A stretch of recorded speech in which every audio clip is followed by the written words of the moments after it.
On va se tutoyer sur Twitch et sur RCF en Lorraine. Michael Massi-Antonio. Dernière partie d'On va se tutoyer en direct sur RCF en Lorraine et au www.twitch.tv/RCF en Lorraine. Toujours présent en studio avec Apolline Benoît-Gonin, Mohamed Erogbi et Lucille Wolf-Bartel pour poursuivre cet entretien à la découverte des bienfaits du théâtre à travers le récit de Lucille et une première question d'AP2L. Est-ce que tu as baigné dans le théâtre en étant plus jeune ? Tu as déjà un petit peu répondu tout à l'heure. Oui, alors j'ai commencé le théâtre en étant très jeune, j'avais 8 ans. Et j'ai commencé parce que tout simplement j'étais une petite fille qui aimait beaucoup parler et beaucoup donner son avis sur tout. Et tout le monde me disait tiens, tu devrais faire du théâtre. Et donc j'ai commencé pendant peut-être les 5 premières années dans la petite MJC de mon village, voilà, avec des petites pièces pour enfants. D'accord. Et donc ça a toujours été ce que tu faisais pendant ton temps libre. Non, j'ai fait d'autres loisirs, de la musique, de l'équitation, et j'ai découvert le théâtre en dernier. Et je me souviens d'une époque où je devais faire un choix entre l'équitation et le théâtre, et j'ai choisi le théâtre à l'époque. Voilà. Et selon toi, Lucille, est-ce qu'il y a des compétences prérequises à acquérir avant de se lancer dans le théâtre ? Non, je pense que le théâtre est une discipline qui est ouverte à tout le monde. Il y a des personnes qui auront besoin d'un peu plus de temps peut-être pour oser se représenter sur scène, pour oser porter sa voix, etc. Mais je pense que le théâtre est aussi quelque part un remède qui va aider ces personnes à parvenir à ces compétences. Voilà, je pense... je n'ai pas envie de restreindre le théâtre il faut avoir un talent spécial ou il faut avoir un don. Je pense qu'on a chacun une part de notre personnalité qui rend notre jeu unique et qui fait qu'on produit quelque chose de très intéressant sur scène. Et ben, c'était quoi ta première expérience avec le théâtre ? C'était quoi ton ressenti à ce moment-là ? Ma première expérience avec le théâtre... C'est déjà si loin ? Ça devait justement être cette petite pièce pour enfants que je faisais à Voipy, mon village d'enfance en Lorraine. Alors, moi, j'ai jamais été une grande timide, pas du tout. Donc, j'ai jamais été trop stressée, en fait, de monter sur scène et de me reproduire. Je crois que mon premier ressenti, c'est vraiment beaucoup de fierté. J'étais contente d'épater ma famille et mes amis sur scène et je m'éclatais surtout. C'est parce que tu parlais déjà beaucoup. Voilà, C'est ça se voit, hein. Ça s'entend. Ça s'entend toujours. Apolline. Et justement, on parle des bienfaits du théâtre. Et pour commencer, est-ce que le théâtre peut rendre plus en pâte par le jeu des émotions qui n'est pas les nôtres, notamment ? Oui, bien. Est-ce que tu peux juste répéter ta question ? Est-ce que le théâtre peut nous rendre plus en pâte ? Empathique. D'accord. Empathique, si tu veux, c'est ça. Oui. Oui, absolument. Je pense que le théâtre agit sur... En fait, pour moi, le théâtre agit sur trois relations différentes qu'on a nous-mêmes avec notre corps, nous-mêmes avec notre esprit et nous-mêmes avec le collectif. Je pense que le théâtre permet une grande ouverture d'esprit parce qu'on est forcé de s'intéresser à l'autre, à ce que l'autre a écrit, à la signification d'une pièce. Et donc ça, c'est le rapport avec l'esprit. Dans le rapport avec le collectif, le théâtre, c'est pas une activité solitaire, c'est une activité solidaire, à l'inverse, où on est constamment en collectif, on est constamment en train de jouer avec les autres. Et si on ne s'écoute pas, si on ne se fait pas confiance, et si on ne connaît pas un minimum l'autre, on ne peut pas y arriver. Et à titre d'exemple, je me suis déjà retrouvée dans différentes troupes avec différents groupes de théâtre où je poussais les gens à faire des activités ensemble hors des répétitions pour apprendre à se connaître, pour devenir amis, parce que je trouve que c'est très important et que ça se ressent sur scène. Des personnes qui ne se connaissent pas ou qui ne s'aiment pas, sur scène, ça va se ressentir dans le jeu. Et du coup, tu as tissé des liens d'amitié avec les troupes que tu as côtoyées ? Oui, très très fort, très fort. Maintenant, je suis dans la même compagnie. Alors, je l'ai quittée pendant 2 ans pour mes études, mais j'ai intégré la compagnie Patience quand j'avais 18 ans. Oui. Et donc, j'y suis toujours, et c'est plus ou moins les mêmes personnes qui reviennent chaque année. Et on est une petite troupe, voilà, on monte nos projets ensemble, on est une petite famille, on a des souvenirs sur scène, on en a encore plein à créer. Donc ouais, j'ai de très très bonnes relations avec mes camarades de scène, comme je les appelle. D'accord. Et alors, toi, tu le dis, tu n'es pas timide, enfin tu n'as pas été particulièrement timide par le passé. Est-ce que pour toi, pour les timides qui voudraient se lancer, est-ce que tu penses que ça pourrait aider à surmonter cette timidité? Oui, je pense totalement. Le théâtre, avant de parler de surmonter la timidité, il faut parler de confiance en soi. Et le théâtre nous met dans des situations qui nous obligent à avoir confiance en nous parce qu'on est parfois dans des situations un peu ridicules, hein, dans des improvisations ou dans des rôles qui ne sont pas particulièrement... voilà. Donc ça nous pousse à avoir confiance en nous et à oser. Et je pense que c'est voilà, les 2 premiers points pour alors arrêter d'être timide, non, mais la vaincre petit à petit.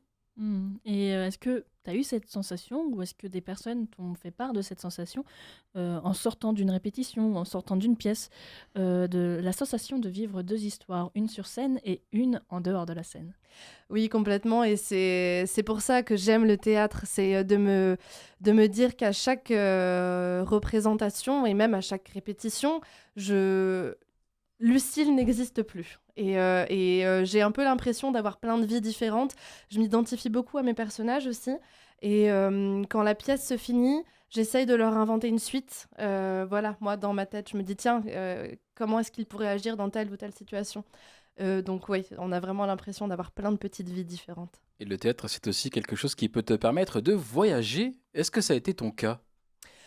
Alors, en dehors de la Lorraine, pas trop.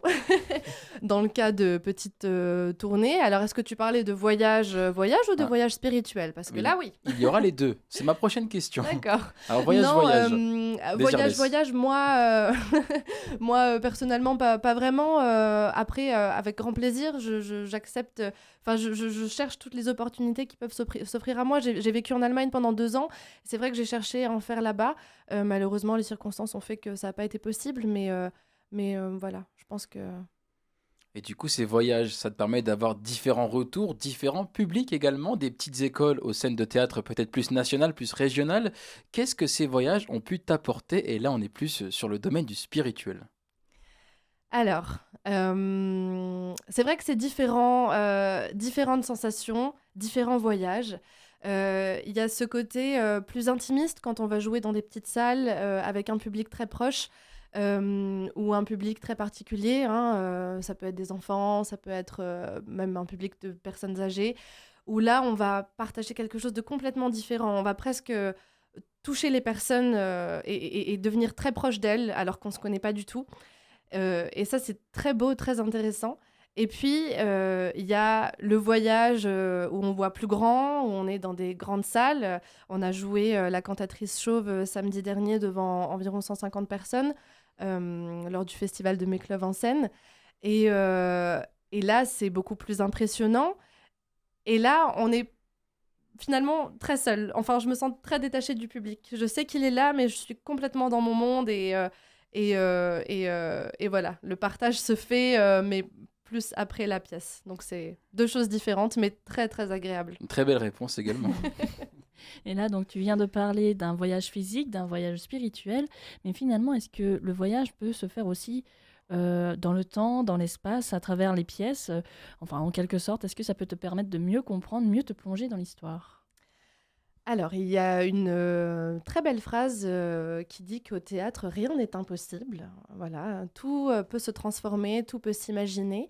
Et effectivement, je peux m'imaginer avoir déjà presque voyagé dans le temps, proche de l'histoire, à travers différents projets, notamment un auquel j'ai assisté à beaucoup de répétitions, qui est une pièce qui s'appelait Au bal des chiens, qui se déroule sous les égouts de Paris, en fait, pendant mai 68, où on retrouve 4 femmes de ménage qui voilà, vont vivre des petites histoires là-dedans. Donc voilà, il y a plein, il y a effectivement, on peut voyager dans le temps et en apprendre beaucoup sur l'histoire grâce au théâtre.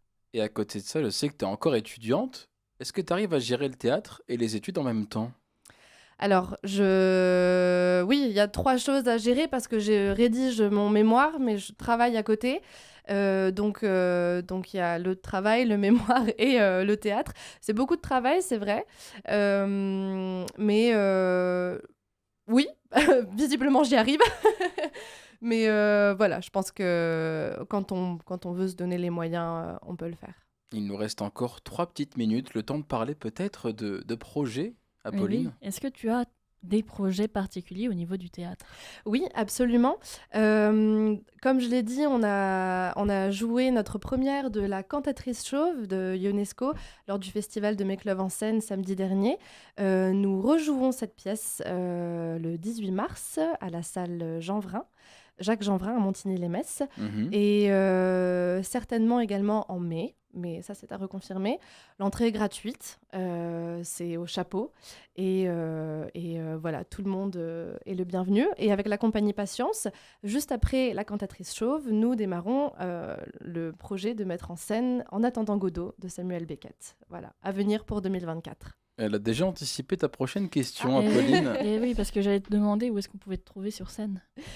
Eh bien, alors sur scène, du coup, tout dépend, mais voilà, effectivement, la prochaine sera sans doute la salle Jacques Jeanvrin à Montigny-lès-Metz, Du côté de Montigny-lès-Metz. du côté de Montigny-lès, exactement. Eh bien, on peut terminer peut-être avec une question additionnelle. Est-ce que dans la vie de tous les jours, le théâtre t'a permis de surmonter certaines situations? On a encore une petite minute.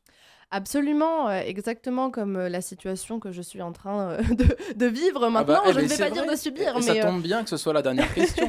mais en fait, le théâtre, c'est aussi une vraie mine de créativité et ça me permet d'improviser, voilà, à de nombreux moments professionnels, personnels ou plus ludiques. Voilà, l'improvisation. L'improvisation, est-ce qu'on peut te retrouver sur certains réseaux, Lucille? Alors, j'ai mes réseaux personnels sur lesquels je publie un peu sur le théâtre, mais je vais plutôt recommander la page Facebook de la compagnie Patience. Voilà, ça doit être CIE, espace Patience, 3 petits points, point d'exclamation. Voilà, on est sur Facebook. T'as pas l'intention de faire une petite page artiste à l'avenir, peut-être? Ah, peut-être. En plus, j'ai une vidéo, j'ai une vidéo qui retrace toutes mes prestations jusqu'à 2020. Donc, Bah, tu nous la partageras après ouais, l'émission, avec grand Lucille. plaisir. En tout cas, on arrive tout doucement à la fin de cet entretien. Alors, Lucille, on a encore, on va dire, une petite minute. Qu'est-ce qu'on peut te souhaiter pour la suite, tout simplement? De nouveaux projets par rapport au De théâtre? nouveaux projets, de nouvelles découvertes et peut-être, allez, une belle évolution dans le monde du théâtre. Voilà. Tu ne penses pas peut-être à développer, tu sais, des petites vidéos? Pourquoi pas développer des vidéos, mais j'entendais ça plus dans le sens où, voilà, peut-être jouer dans de plus grandes salles ou faire un projet un peu différent que ce que je fais d'habitude. On est plutôt dans une optique de viser une portée plus nationale et non plus seulement régionale, locale. Et est-ce que je peux me permettre de l'espérer? Oui, allons-y. Et peut-être que les opportunités viendront par le biais de ton passage dans On va se tutoyer. Eh Qui bien. sait Voilà, à bon entendeur en tout cas. Lucille, merci beaucoup. Merci à toi, merci à vous.